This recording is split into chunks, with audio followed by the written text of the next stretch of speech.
日本時間2日、ファン感謝イベントドジャーフェストが開催されました。大谷翔平選手をはじめ、多くの選手が参加し、様々なトークが繰り広げられ話題となっています。フレディ・フリーマン内野手は大谷選手について、これまで投打両方をプレーする選手を間近で見たことがない。翔平が翔平をやる。どんな風にやるのか今はわからない。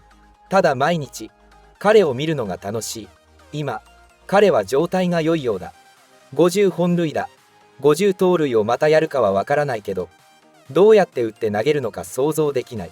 もしかしたら5月に投手に復帰する前に50盗塁してしまうかもと笑い、毎年結果を出し、素晴らしい人柄で良きチームメイトだと話しました。ベッツ選手も愛足カジャ君を抱っこしながら取材に応じ、オフに訪れた日本について、文化に触れ、いろんな食べ物を味わい、日本を体験できたことは本当に素晴らしかった。自分は翔平ではないけど、街を歩けばみんなが自分のことを知っているような感じだった。素晴らしい経験だったと笑顔を見せました。またフリーマン選手とベッツ選手が一緒にインタビューを受けるシーンもありましたので、日本語字幕付きでご紹介します。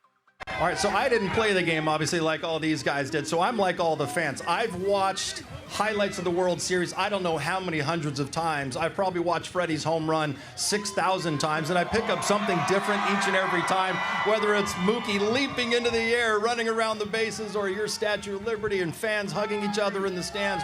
Have you guys had a chance to just sit back and reflect on how incredibly, awesomely cool that whole October run was for you guys? I think as the months has gone on, yeah, I think it was a whirlwind right afterwards. But what was amazing about that home run was how athletic Mookie is. When you watch that video, he's spinning in the air, yes, jumping, and he's an amazing athlete. But what it meant to so many people, day in and day out, when I'm out and about in the community, people coming up to me and telling me what that home run, the World Series, the championship meant to them. I think that's why we all play sports, is to bring joy and memories and create those kind of things for the fans, and to be able to do that for these fans, I think that was pretty special. Mookie, have you a chance to reflect on just how much fun that October run was? I mean, because you were outstanding all postseason long.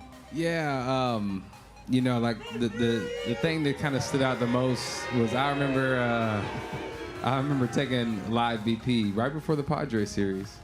And wait, don't say Padres. Right before the series. Machado either. Anyways, and I just remember every single one of my teammates being there to watch, and that was a time that they all could have left. They all could have went to go home and have dinner with their family, X, Y, and Z, but they were all right there, and it was just me hitting. And so that, to me, it just I remember that, and reflecting on that was what made it so special for me. When was it for you guys, though? Because you guys, preparation, off-season, is so vital and so important. And you know, you play to the last game. That's what we want to do as a player. You play to the very last game, and obviously the off-season becomes shorter. But for you guys, when are you able to kind of turn the switch from that high, the ultimate achievement of winning that World Series, to go, okay, now it's next season to do it again, and it's back to work? Yeah, so I kind of treat every year the same. So I took 4 days off after Game 5, and so we won on Wednesday. We came home. We did the parade Friday. I started working out Monday, getting ready for this year. Little did I know I needed surgery. I didn't know I needed it at that point, but I started working out 4 days after we won, and that's how I treat every single off season. And then surgery kind of happened, and it happened about a month later. I just wasn't getting better. My ankle was still swollen. I was like, I think it's time to get this thing really checked out, and I got it checked out, and I needed surgery and had it 3 days later. So it's been a little bit different the last couple months. But I started hitting 2 days ago, so we're on track. But I try and treat every offseason the same, and you know, you can still get ready for next year and still ride this wave of a high, because we still haven't started the 2025 yet, and we're all still excited about what happened in 2024, and you can see the buzz, the ownership group, front office, what they did this offseason. our team's looking pretty good. Mookie, this offseason, do you have to Instacart or can you still run errands? Can you go to the grocery store and get back to the checkout line in time where the whole crowd's there? I went to the grocery store once, and that wasn't the greatest of ideas. And I actually got an Instacart and gotten some nice messages in my my Uber Eats and all that type of stuff. So it's been it's been different, super. huh? Yeah, it is. It's different, but it's cool though. It's real cool. You know, both you guys, I think all of us, especially guys that have played, really admire you guys because young guys don't get enough credit. You know, everybody talks about the old school guys, they were tough listen, you guys take on that Mamba mentality because we see. I played with a guy when I first came up, Cal Ripken. Freddie, you remind me so much of Cal. I'm in there every day. Don't even look at me. I'm in the lineup, period. That old school mentality. Mookie, we had a chance to see each other in the offseason right after the postseason last year. And I think you can admit this. You don't really you wear your emotions on your sleeves. Everybody can see you were really, really down. But the thing about that I admire about both you guys, you did not let what happened in the previous postseason really affect you, but you use that as motivation. You guys attacked that offseason, and from day one, you guys showed that leadership, and you guys were rewarded for bringing this city a championship along, another championship for you guys. And I really admire that from you guys. Thank you, man. I think that's kind of the culture, though. I think that's kind of the culture that how we grew up and how times have changed. We've kind of grown up and we've kind of changed as well. And so I really like guys like yourself, your crew, Nomar, all you guys. This guy, y'all taught us that type of stuff. So it really learned from you guys. You know, everybody talks about the culture in the locker room and how you accept the young guys and they can just be themselves. But I think you guys have so many A-type personalities in the locker room. Like, everybody just kind of joins in. Nobody has to look at each other like, when are you going to work?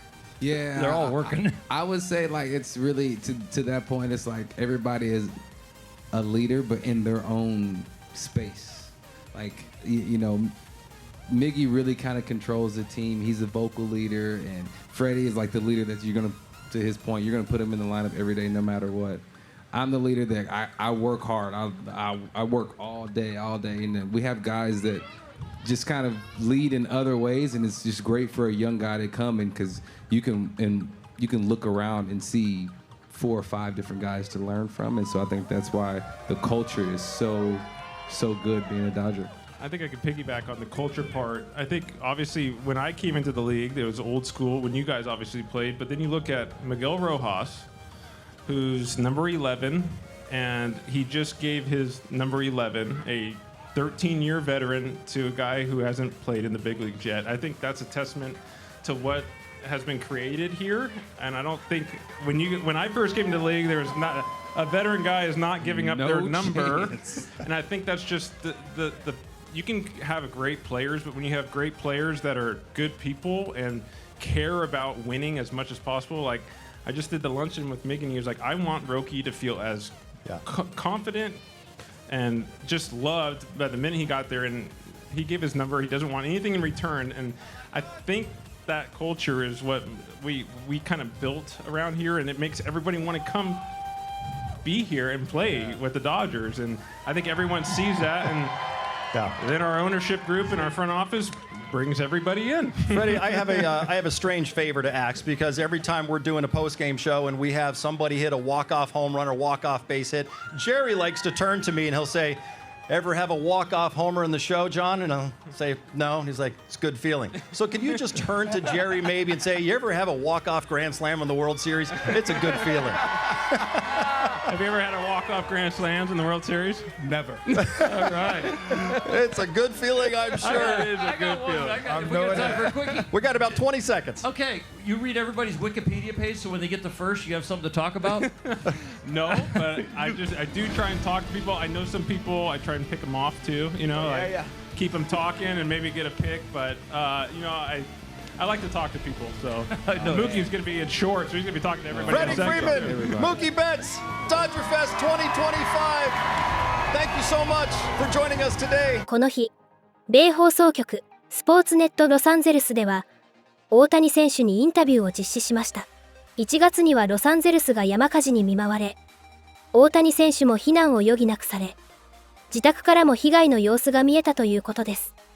一度忘れ物をして戻った時に結構もう後ろの方が燃えていたので、うちも危ないかなと思っていたんですけど、妻とデコと一緒に避難することが先だったと説明しました。